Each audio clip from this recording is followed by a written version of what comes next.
And what I would like to talk about today are those specific essential ingredients that any couple needs to make their relationship work. If I take toll of everything within the relationship, then typically we're talking about 4 essential ingredients, those 4 magical ingredients that we need to feel this relationship is stable. And even though it may not always feel warm and comfy in it, you may not always feel relaxed and satisfied. And at times there's quite a strong chill running through the house, but at least your relationship stands.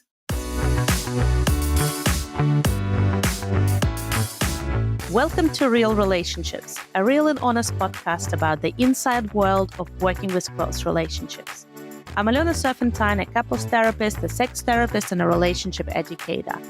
Here, I draw the curtain on how close relationships work, interview other relationship professionals, share behind-the-scenes stories from my own practice, and also invite couples, families, and individuals of all kinds to speak about their journey and their real relationships.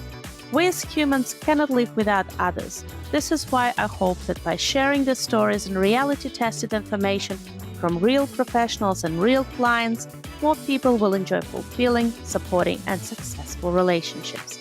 If you want to have one of those, or make your existing ones even better, and I can't imagine you are not, tune into our episodes released twice a month on Thursdays. And to stay up to date with what we have to share, subscribe to our show on your favorite podcast platform or join our Facebook group, Real Relationships. Stay tuned and stay real. Welcome, everyone. It's Alona Serpentine, and today I'm going to record a first mini episode of the Real Relationship podcast, specifically on a topic that I'm very commonly asked in my practice. And I thought, I'm so crazy busy at the moment with everything going on. I'm in the middle of my mid-candidature review for my PhD at Monash University. And also I had a nice 2 weeks break, meaning that I have heaps of stuff to catch up on and not being really able to have the time to organize a proper 40 minutes interview with a practitioner who works with relationships like myself. I thought, okay, how about I'll just use a little bit of time that I have today. It's a Monday and I'm sitting at home currently before the working day will kick off. And I thought, okay, I can record a small episode on something that worries lots and lots of my clients who come to see me as a couples therapist. So what is it that I want to share with you? I guess very often I meet couples who, who are not 100% sure where to go now.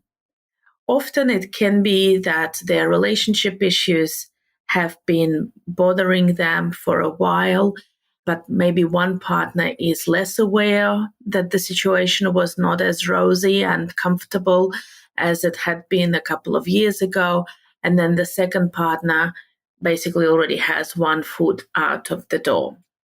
And often when they come to me, I feel like they are out of sync or they have lost that connection and are feeling quite disconnected and also quite confused because they're no longer on the same page or on the same level within the relationship. And one question that such couples ask me quite a fair bit is, can we make this work? Do we still have what it takes to come back together? And this is a very understandable question because the couple hasn't been actually working effectively as a couple now for a while. Typically, it's definitely several months. I'm not talking about weeks. I'm not talking about a short period of time. Typically, this process of disengagement and also desynchronization, if I can use this word, takes at least several months and in many cases over a year. So it's understandable that they feel on completely different planets when they come and see me and not even sure whether they can find a way back to each other. So there is a lot of work to do in such situations. It's typically not an easy journey and will take quite some time to bring them back together on the same page. But what matters for me, and this is also something that I openly share with my couples, is whether they still have the essential ingredients that make or break a relationship. And what I would like to talk about today are those specific essential ingredients that any couple needs to make the relationship work. If I take toll of everything within the relationship, then typically we're talking about 4 essential ingredients, those 4 magical ingredients that we need to feel this relationship is stable. And even though it may not always feel warm and comfy in it, you may not always feel relaxed and satisfied. And at times there's quite a strong chill running through the house, but at least your relationship stands. And it's not where it feels so flimsy that any little thing is completely going to blow it apart. So we're talking about 4 essential ingredients. And just not to delay any further, I would like to outline and name those 4 essential ingredients and then quickly go through each of them. So the 4 essential ingredients: commitment. And when we say commitment, it's the willingness to be here and do the work that is required, regardless of whether the relationship is enjoyable at the moment or not. It's what we say during marriage vows, for better and worse. That regardless how much I may be hating your guts right now, I'm not going to run away, and instead I'm going to stay here and see how together we can come back. So we need that commitment. And sometimes if commitment is a little bit shaky, or maybe because of other things going on, you're not 100% sure whether you can still do it, whether you can still invest in the relationship, because it does require a little bit of effort, then this is where couples therapy can become, in a way, a surrogate for that commitment or a substitute for that commitment. Because simply by booking appointments and simply by turning up, whether it's weekly or fortnightly, you are showing your commitment, at least to the process of moving forward. May not be for the relationship, but at least for the process, and also for your partner in showing up for the sessions. And this is why typically when couples therapists see that maybe one of the partners or both of the partners are not 100% sure whether they still want to work and do some very heavy lifting when it comes to the relationship, we suggest to them to commit to at least 4, maybe 6, maybe 8 sessions. So typically we don't do less than 4 sessions, depending on the situation, but we probably, in an ideal situation, want to see that couple showing up together, showing up that at least for those 90 minutes or even 60 minutes, they are present, they're there, and they're willing to do the work for about 8 sessions. So that's the first thing that we need. We need commitment and the willingness to work despite the difficulty of the situation. The second very big, huge thing that we have to have in a relationship, and which is really, really difficult when this is missing or when it's broken or damaged, is trust. Do I feel safe in this relationship? Can I trust you that you're not going to hurt me? And this is definitely not talking about physical safety, even though at times it can get to that level as well. We're talking about emotional safety. And predominantly, we need to have a partner who we can relax around. If my partner is doing things like, let's say, lying to me or withholding information, or maybe doing things behind my back that can hurt me. And let's make some examples.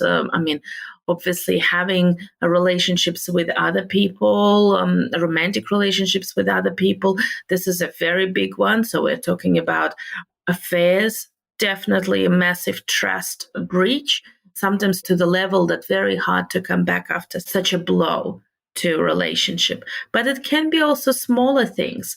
Like, for example, one partner may be ashamed of some of their behaviors.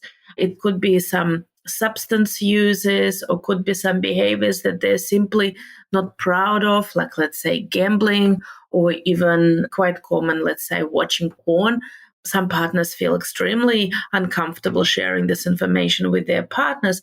And when this is then found out or disclosed not in a way that is productive for a couple, that can cause quite a lot of doubt and concern from the other partner, which is understandable because the other partner feels, in a way, betrayed. They feel that something that is important to their relationship has been withdrawn from them, has been hidden from them. And as a result, they are no longer sure what else can be there, what else can be hidden, and whether you are a person that they can trust, that they can relax around you. If I could summarize the whole nature of human interactions with one another, it's all about trust. Can I trust you? Am I safe with you?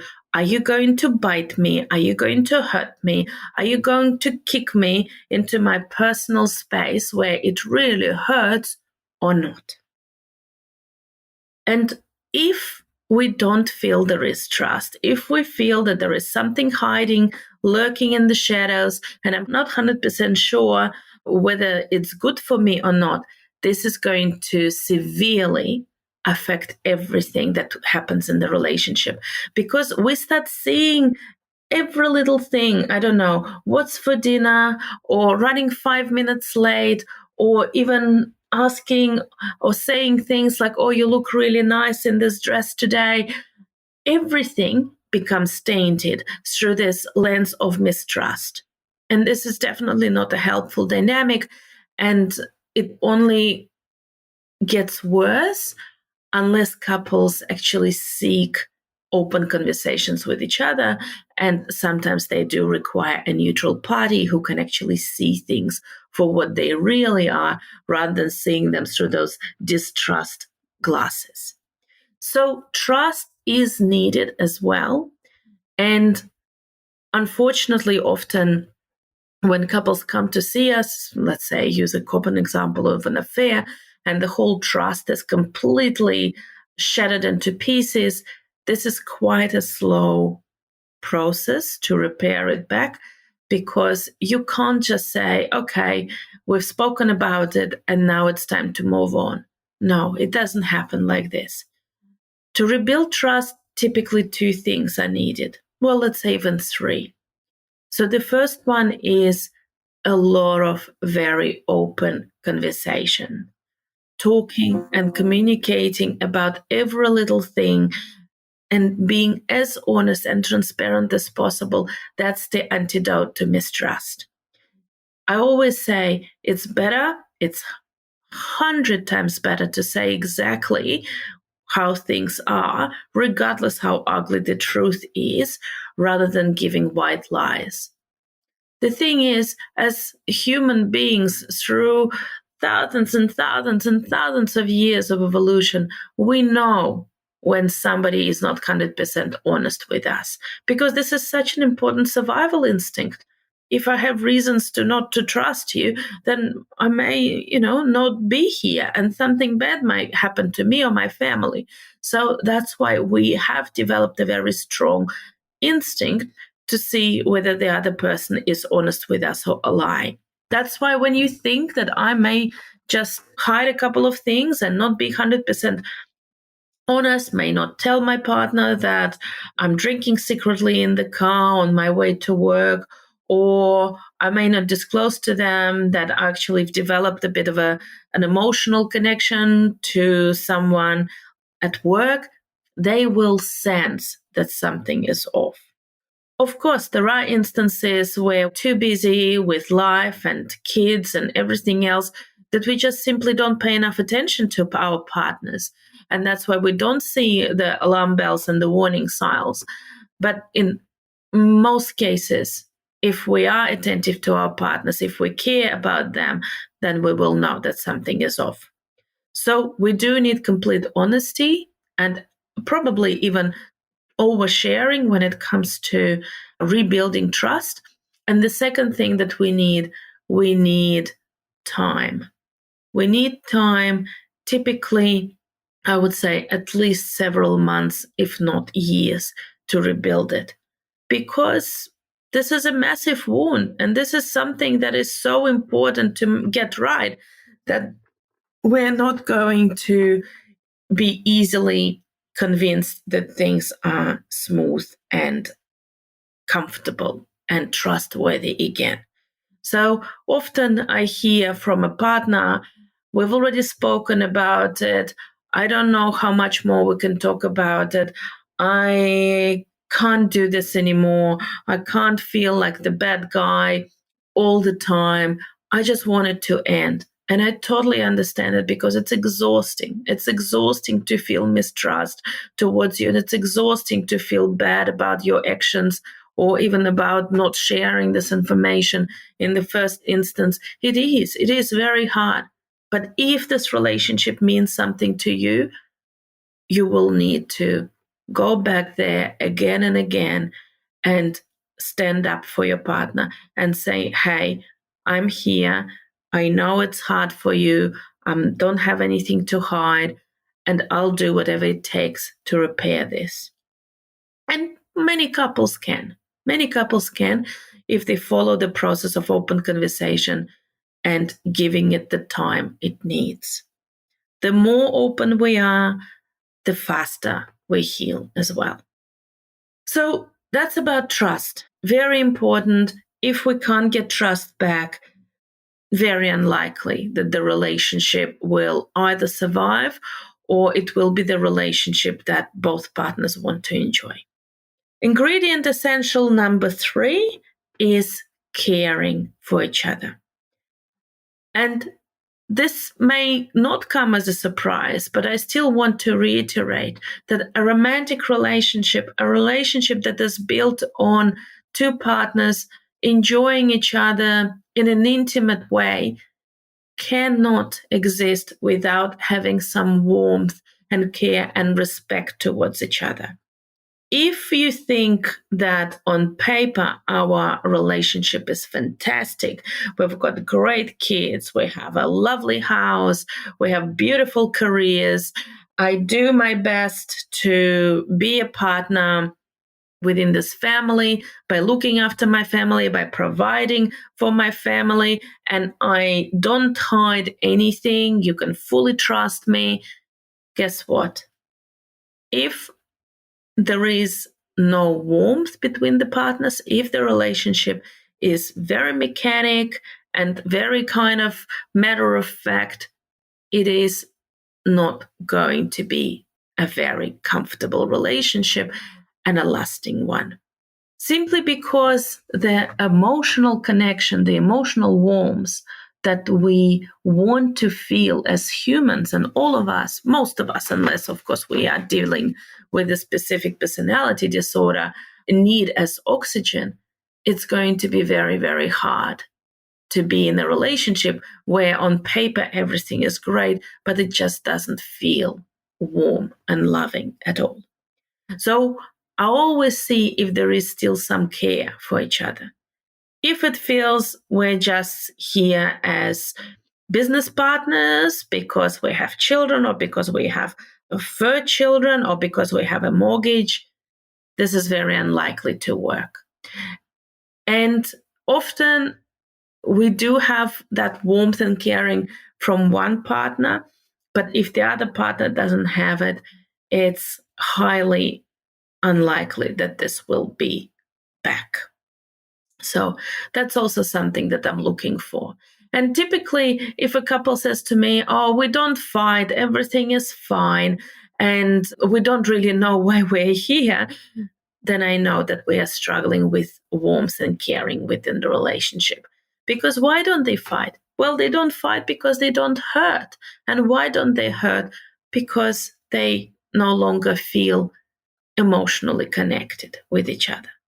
And sometimes it's a result of a long process of hurting and not talking to each other, not trying to sort things out. But sometimes it was probably never really strong at the beginning. And there was a lot of hopeful and wishful thinking that maybe one day this will be there. But the reality is we need this strong emotional pull towards the other person to motivate us to do things that are not selfish and that for the benefit of a relationship. Because why else would I have you if I don't feel connected to you? If I don't feel there is anything fulfilling and nurturing for me? Business partnerships are not romantic relationships, and romantic relationships do have some business kind of relationship aspect to it, but that's not the foundation. The foundation is the emotional connection, which is what we want to see in couples and families. So these were 3 essential ingredients so far: commitment, trust, and warmth and care, or let's call it the emotional connection between the partners. And the last one, the 4th one, I would say it's not an essential ingredient in terms of the same scale as the other 3, but it's a very, very helpful ingredient to help stabilize the other 3. And I'm talking here about shared values, or in other terms, what we as partners want from life. What do we really believe in? And what are those things that we want to we want to build our relationship on? Like, for example, one partner can be extremely family orientated, and for them, having a large family with lots of kids, family events, game nights, laughter at home, this is what's really important to them. And this is their value and the reason why they decided to build a relationship with you. And this is amazing if the other partner shares the same value. Then these 2 partners can use the value of family life as a strong binding glue to hold their relationship together, even though maybe some other elements are missing. But what happens if one partner is very family oriented and the other one, let's say, really loves freedom, adventure, creativity, just loves that self-expression and believes that life is about growth and moving forward? You can probably already see how at times, or maybe even more frequently, this can really clash with the family life. Because family life requires commitment, family life requires selflessness, family life requires putting your dreams and adventures second to maybe school events, fun runs, and attending, I don't know, Christmases together in moving from one family member to another, instead of, let's say, having a fantastic holiday somewhere in Europe, which many families with children may not be able to afford, especially if you live in Australia and you have to travel for several hours on a plane. So it will be pretty hard to make room for both values in a relationship when relationships are quite opposite. And when we are dealing with values and what each partner wants to get out of a relationship, it is really important to clarify them. And it is really important to talk about them without judgment, without saying, oh, I don't know why you want this. This is stupid. Or this is so selfish that you want to travel around the world all the time. this is not going to work if we criticize our partners for something that they hold very dearly to their soul and to their heart. Instead, we want to see how we can merge and how we can make our family and our relationship bigger and brighter by combining those values. And this is where compromises, this is where understanding, and again, open dialogue about things are so, so critical. So again, when we have partners who are on different pages, we try to see what is happening with their values, what is happening with their dreams. Are their dreams aligned, or are they pointing them in opposite directions to the point that maybe those dreams and values are the reasons why the partners are landing now on two different steps in their relationship? And we talk about that. And we also say, hey, this is not a bad thing that you have different values. Let's see if we can make them both work, both sets of values. Maybe you can learn from each other by, let's say, being more adventurous or more family orientated. And if you have children, your children will have the best of both worlds. And you're giving your children a choice. You're giving them options, which way they can have their life, rather than putting them in one box and limiting the way the world is for them. So values is our fourth essential ingredient. And you're probably asking yourself now, or wanting to hear me to say that, so what happens if none of them work? Well, it is a difficult situation then. I'm not going to sugarcoat. It will be difficult if you feel that commitment, trust, warmth, and values are completely damaged in your relationship, or they are not where they should be. And in some instances, it is true. In some instances, we look at a couple and say, we don't know why you're together. There is nothing holding you here, apart maybe from a mortgage and some history in the past, and maybe some poor choices that have been made along the way. But in reality, I would say that's a rare case. Most couples think that they're not on the same page in their values based on trust or commitment or their warmth. And our job as couples therapists, as relationship experts, to actually look at it from a neutral perspective, without being clouded by the history that the couple has experienced, and take stock, what is still there.